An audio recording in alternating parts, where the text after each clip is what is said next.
നമസ്കാരം. മലയാളത്തിലെ ഇക്കാലത്തെയും സൂപ്പർ താരങ്ങളിൽ ഒരാളാണ് സുരേഷ് ഗോപി.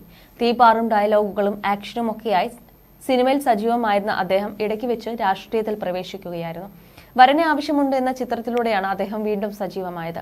നിലവിൽ അദ്ദേഹം ശ്രദ്ധ കേന്ദ്രീകരിച്ചിരിക്കുന്നത് രാഷ്ട്രീയത്തിലാണ്. അദ്ദേഹം ഇപ്പോൾ കേന്ദ്രമന്ത്രി കൂടിയാണ്. സുരേഷ് ഗോപി രാഷ്ട്രീയത്തിലേക്ക് ഇറങ്ങിയെങ്കിലും അദ്ദേഹത്തിന്റെ സിനിമകൾ എല്ലാം വരാനിരിക്കുക തന്നെയാണ്. ഇപ്പോഴിതാ സുരേഷ് ഗോപി പറയുന്ന ചില വാക്കുകളാണ് വൈറലാകുന്നത്. കമ്മീഷണർ എന്ന സിനിമ ചെയ്യുന്നതുവരെ പോടാ എന്ന് പോലും ഒരാളോടും പറഞ്ഞിട്ടില്ലാത്ത ആളാണ് താനെന്നും മറ്റുള്ളവരുടെ മുന്നിൽ നെഞ്ചുവിരിച്ചു നിന്ന് സംസാരിക്കാൻ തന്നെ പ്രാപ്തനാക്കിയത് രഞ്ജി പണിക്കരുടെ പേനയും ഷാജി കൈലാസിന്റെ സംവിധാനവുമെന്നും സുരേഷ് ഗോപി പറയുന്നു. ഭരചന്ദ്രനെയാണ് ജനതയ്ക്ക് ആവശ്യമെങ്കിൽ ഭരചന്ദ്രനായി ജീവിച്ച് ഭരചന്ദ്രനായി ഉത്തരവാദിത്തങ്ങൾ നിർവഹിച്ച് ഭരചന്ദ്രനായി തന്നെ മരിക്കുമെന്നും വാക്കു നൽകുകയാണെന്നും താരം പറഞ്ഞു. തനിക്കായി സഹപ്രവർത്തകരും കൂട്ടുകാരും ചേർന്ന് തിരുവനന്തപുരത്ത് വെച്ച് നടത്തിയ സ്വീകരണ ചടങ്ങിൽ സംസാരിക്കുന്നതിനിടെയാണ് സുരേഷ് ഗോപി ഇക്കാര്യങ്ങൾ വെളിപ്പെടുത്തിയത്. അദ്ദേഹം നടത്തിയ പ്രസംഗം ഇങ്ങനെയാണ്: എനിക്കിപ്പോൾ ഭയങ്കരമായി ഉണ്ടായിരിക്കുന്നത് വ്യക്തിത്വ നഷ്ടമാണ്. ആശയക്കുഴപ്പമല്ല. എന്റെ ഉത്തരവാദിത്വവും സാമൂഹികമായ കടമകളുമൊക്കെ എനിക്കറിയാം. എന്നാലും എന്റെ വ്യക്തിത്വത്തിന് ഇപ്പോൾ ഒരു മാറ്റം വന്നിരിക്കുകയാണ്. ഒരു തെരഞ്ഞെടുപ്പിലൂടെ വിജയിച്ച് ഏറ്റെടുത്ത ഉത്തരവാദിത്തത്തിന് വേണ്ടി ചില ക്രമീകരണങ്ങൾ ആവശ്യമാണ്. അതുപോലെ തന്നെ നമ്മുടെ രാജ്യത്തെ നിയമങ്ങൾ അനുശാസിക്കുന്ന ഒരു ജനപ്രതിനിധി എന്ന നിലയിൽ ഞാൻ പലപ്പോഴും അച്ചടക്കത്തോടെ നിൽക്കേണ്ടി വരുന്നു എന്നത് എന്റെ ഹൃദയത്തിൽ അടിച്ചേൽപ്പിച്ച ഒരു കാര്യമാണ്.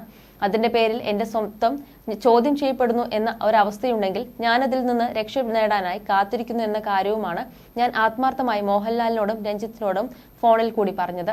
എന്റെ അച്ചടക്കവും നിഷ്ഠകളും മുൻശുണ്ടിയും എന്റെ നേതാക്കൾക്കെല്ലാം അറിയാം. മോദിജി എന്നോട് ഇത് സൂചിപ്പിച്ചപ്പോഴും ഞാൻ പറഞ്ഞത് അസാധ്യമാണ്. കാരണം ഞാൻ ഇതാണ്, ഇങ്ങനെയല്ലാതെ എനിക്ക് ജീവിക്കാൻ സാധിക്കില്ല. കമ്മീഷണർ ചെയ്യുന്നത് വരെ ജീവിതത്തിൽ പോടാ എന്നൊരു വാക്ക് പോലും ഉപയോഗിച്ചിട്ടില്ല. എന്റെ അമ്മ ഇപ്പോഴും പറയും എന്തൊരു നല്ല പൊന്നുമോനായിരുന്നു ഇവനെന്ന്. എന്നെ തല്ലാൻ ആളെ അയച്ചിട്ടുള്ള ആളാണ് സുരേഷ് കുമാർ, അതും ചെയ്യാത്ത തെറ്റിന്. എന്റെ തല്ല് കൊള്ളാൻ പറ്റില്ല എന്ന് പറഞ്ഞവരുടെ തല്ലല്ല, അവരോടൊപ്പം സ്ക്രീൻ സ്പേസ് ഷെയർ ചെയ്യാൻ ബുദ്ധിമുട്ടാണ് എന്നാണ് ഞാൻ പറഞ്ഞത്.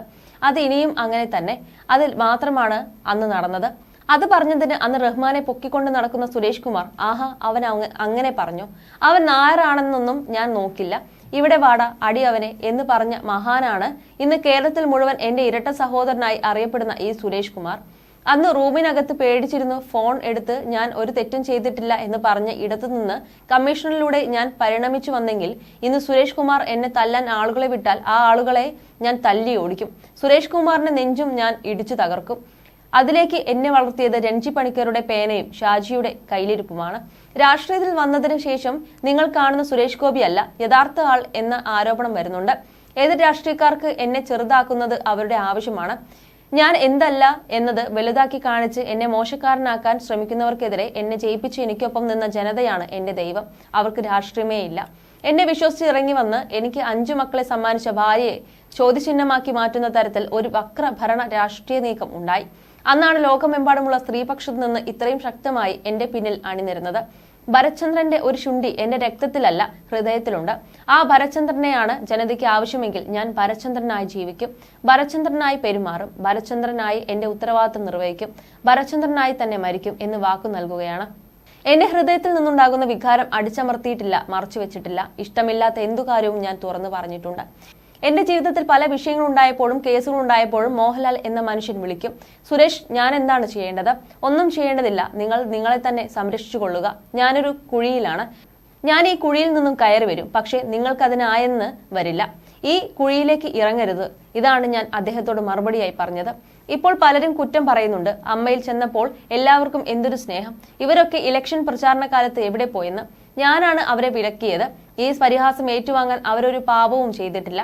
എന്നിട്ടും അവർ പിന്തുണച്ചിട്ടുണ്ട്. അവരുടെ ആ അഭിപ്രായ പ്രകടനങ്ങൾക്ക് അവരുടെ സിനിമാ ജീവിതം തകർത്തു കളയുന്ന ഒരു സംവിധാനം മലയാള സിനിമയിൽ ഉണ്ടെങ്കിൽ അതിന്റെ ഒടുക്കം തുടങ്ങിക്കഴിഞ്ഞു.